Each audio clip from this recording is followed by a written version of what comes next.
Hello, Carol. You have to join the housewife luncheon this afternoon. I won't take no for an answer. Oh, hi, Helen. Okay, what I want, or shall I say demand that you do is to come over to my place right away, and I mean immediately. I want to demonstrate to you the difference between the wife of a regular employee and that of a chief manager. I'm sure you know where I live, right? I mean, everyone knows. It's common knowledge among us housewives. You know the place right in front of the station, right? The one with the doorman? You can't really miss it. Oh yes, and we're on top floor. Just ask the front desk guy. His name is James, nice fellow. He'll guide you right up, no problem. I'm pretty sure I explained to you the other day, but I work all day during the week, so that's impossible. I know you told me that the last time we met, but you must realize that it's unthinkable to refuse the leader of the housewives. Therefore, I demand that you come over here right away. I'm really sorry, Helen, but I'm on an urgent business trip at the moment in New York. Did you just say New York? You mean like New York City?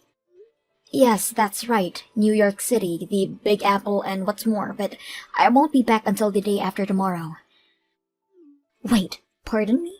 Am I really hearing you correctly? Dear God, it's as if you went on some sort of holiday without my permission. Everyone knows you need my permission to make such trips. I did make myself clear, right? I said I'm on a business trip right now in New York. But New York is a tourist destination. You know, the Empire State Building, the Statue of Liberty, that's where tourists go. So people don't go there for business. You really shouldn't use your business position to take a tourist vacation to the city. That is really a no-no. Tourist vacation? That's right, a tourist vacation. And besides, what's a penniless housewife like yourself taking a holiday anyways? Right. Hey, Helen, can I ask you a simple question? Do you know the difference between a business trip and a holiday? If not, I would urge you to Google it. I assure you, I'm not here in New York on vacation. You can even check with my office if you'd like. I really can't believe you would disobey me. I demand that you cancel that vacation right this minute and join our housewives luncheon. I'm not fooling around here, Carol. I expect to see you here this afternoon on the dot. I'm really sorry. I have an important business meeting coming up. I really can't be bothered by all this. Pardon me? I really must be going, Helen. Goodbye. Carol, don't you dare hang up on me. We haven't concluded this conversation. I really can't believe that woman. Why does she have to be so difficult?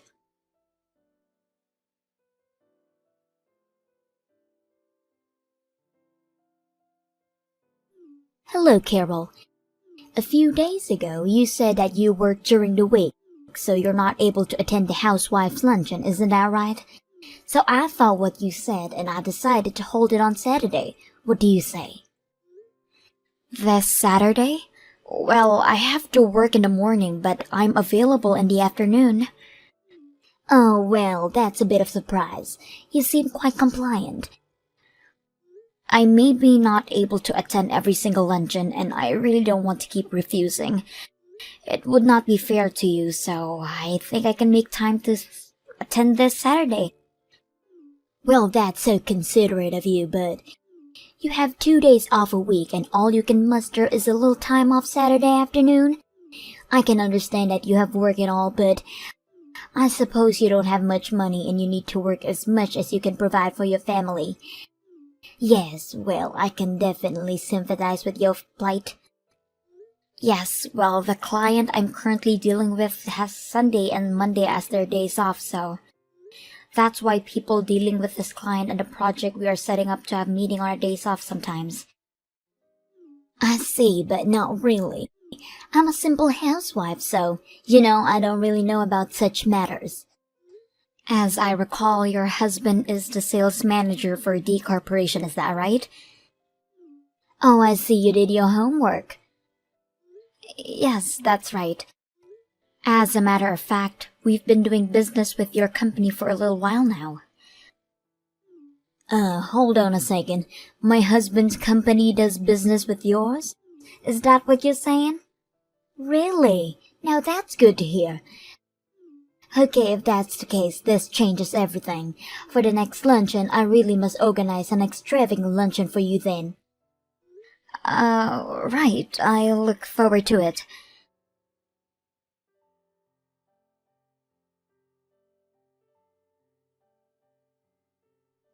Hey, Carol, good morning. I take it you're headed over here now, am I right? Oh, hello, Helen. Yes, I just finished work, so I should be able to arrive there right about noon. Well, that's good to hear. I've prepared something special, so I hope you get here soon. This is going to be a wonderful luncheon.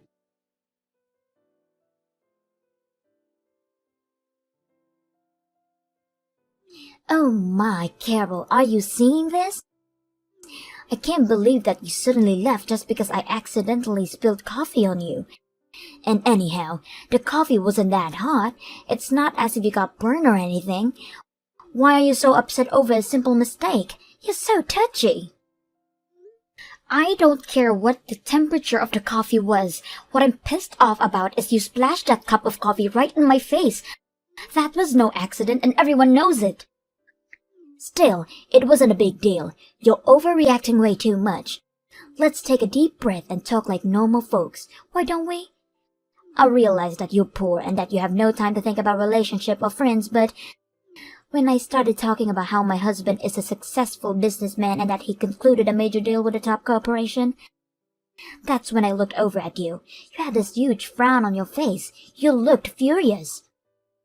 I realized that you're always going on off your business trips, so I figured you must be assigned to the marketing department of your company, right? I bet you were jealous that my husband was able to snag that big project, that isn't it? It's just so obvious. I know my husband is the top sales manager, but I really wish you wouldn't get so envious of my husband. It's really undignified if you ask me. Oh, I see. So to you, I looked like I was jealous of your husband's success. That's why I looked upset? You know what, Carol? You really wear your emotions on your sleeve. I could read you a mile away. Your envy lit up like a neon sign.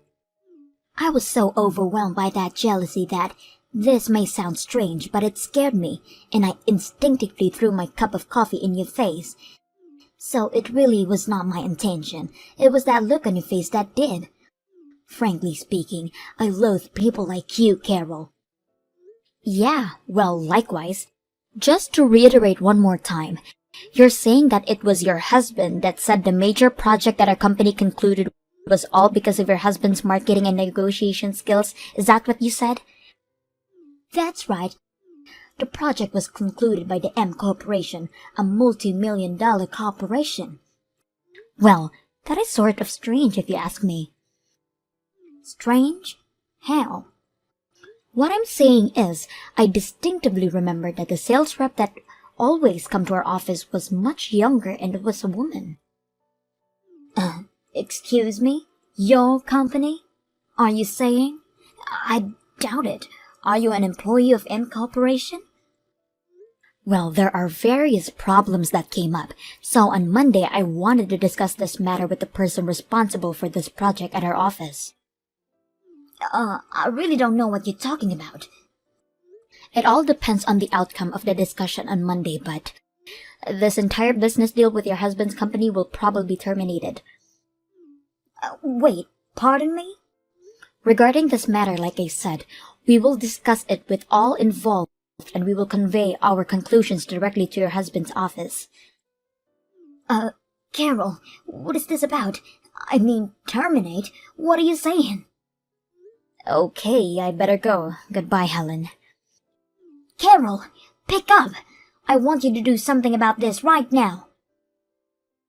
What is it? I'm in the middle of dinner. Can't this wait? My husband says he's gonna divorce me. Excuse me? I had to invite you to that luncheon. As a result, my husband's company found out that he took credit for the big project with M Corporation.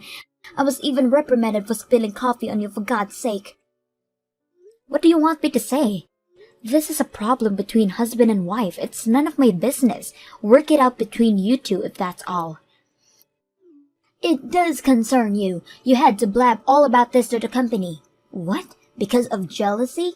This is important. I can't get divorced. No way that's happening. It's your fault. You do something about it. Helen, are you even listening? This has nothing to do with me. Talk to your husband. You guys work it out. It was everything to do with you. Are you kidding me? How was I supposed to know you were the president of M Corporation? I thought you were just a sales rep. And I had no idea that my husband took credit for the deal with your company. How was I supposed to know that? I took him at his word. He said he made a deal. Well, even if you didn't know anything about this, the fact remains that your husband took credit for the deal and was set to get promoted. Just talk to the people involved and reinstate that deal that was in place between M and D Corporation. Simple. My husband won't get promoted, but he'll survive, and our marriage survives. So please. Oh, I forgot. The project hasn't been terminated. Wait, really? That's great. But there are conditions. Conditions? Yes, your husband took all the credit for this project, but we want all that rescinded and all credit and promotion be given to the saleswoman who worked hard to get this project off the ground. I already put such a request at D Corporation. But that would mean my husband would be demoted. No, he would get fired for this. I can't agree to that. Please take that back. Tell them it was all a mistake. I insist my husband run the project, please. What's the difference who runs the project? It's all the same. You're not listening, Helen. I said I already sent the request to the head of the D Corporation. They are already aware of the details regarding this matter. But you can't. This is a business matter between two companies. This has nothing whatsoever to do with your personal problems. I hope you understand that, Helen. Just because I spilled coffee on you, you didn't have to go this far and ruin our marriage. Helen, you have this all wrong. I want to be perfectly clear. I didn't bring up the matter regarding whether to terminate this project just because you splashed me with coffee. That coffee incident and business matters, they are completely separate. This matter of your husband deceiving his co-workers and taking credit for the project in order to get promoted is a business matter that will be dealt with within the company. This is not a personal feud between you and me, Helen. Understand that. With regards to the unfortunate coffee incident, that's a personal matter and we'll deal with that some other time. One more time, let me reiterate.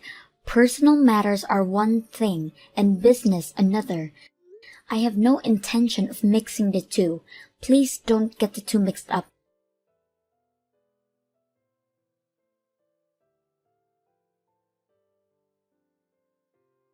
Carol, what is this? You're asking me to pay damages? Why me? What is this? Some kind of sick joke? Good evening, Helen. Did you know that intentionally splashing hot coffee on someone is a crime? It is considered assault. Hold on a second. What are you saying, Carol? Oh, and all that trash talk about me, that I'm some penniless housewife, that I eat cheap junk food? You also spread all kinds of lies about how I was heavily in debt and I borrowed money from shady loan sharks. Oh, and here's the best one, that all my business trips are actually rendezvous with a boyfriend. Apparently, I was having an affair. Seems you were spreading such lies to all the other housewives, and who probably spread it to their friends. I'm sure a lot of them believed, and to be honest, it is emotionally quite distressing, not only to me but to my husband and kids. That's what the damages are for. This is going way too far, Carol. How am I supposed to pay for this? My husband will divorce me. I'm in no position to pay such a thing. Getting divorced is more than enough of a penalty. Do you want to make me suffer?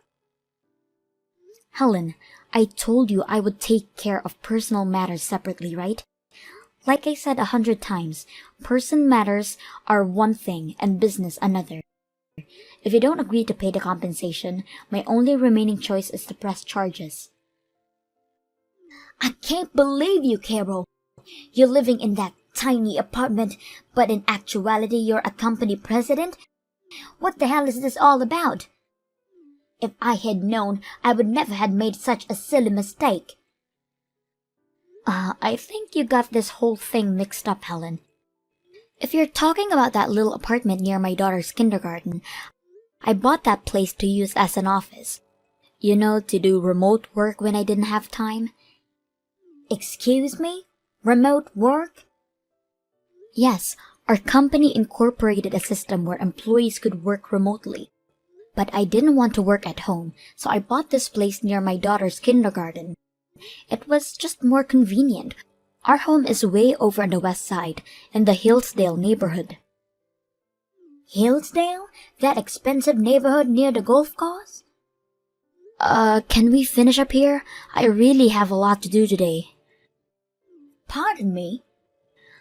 I would rather that we communicate through my lawyer going forward. I really must get going. Goodbye, Helen. Wait, don't go yet. We need to talk about this. To be honest, my husband is also demanding that I pay compensation to him. Please, I beg of you, please don't make me suffer even more. Carol! Carol, are you there? Please answer me.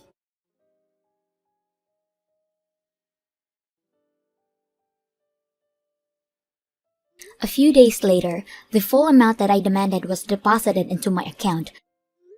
I guess my lawyer called her and explained the whole thing to her, so she really had no choice about her husband demanding money from her, apparently. Helen was having an affair. I heard that the guy she was seeing was the father from a kindergarten. I probably know the guy. As for her husband, he was forced to resign. Helen obviously couldn't pay for all the damages that was thrust upon her, and ultimately, it was her folks that covered the costs. They weren't too happy about it, to say the least. Last I heard, she's working 2 jobs, day in, day out, to pay her debts. What's more, she apparently never worked a day in her life before. I later heard from one of the housewives that she received a line message from her complaining about the long and hard days she has to work. She was evidently sending all the housewives such messages on a regular basis. They got so tired of it that they blocked her from their line apps. Must have been quite an onslaught of messages.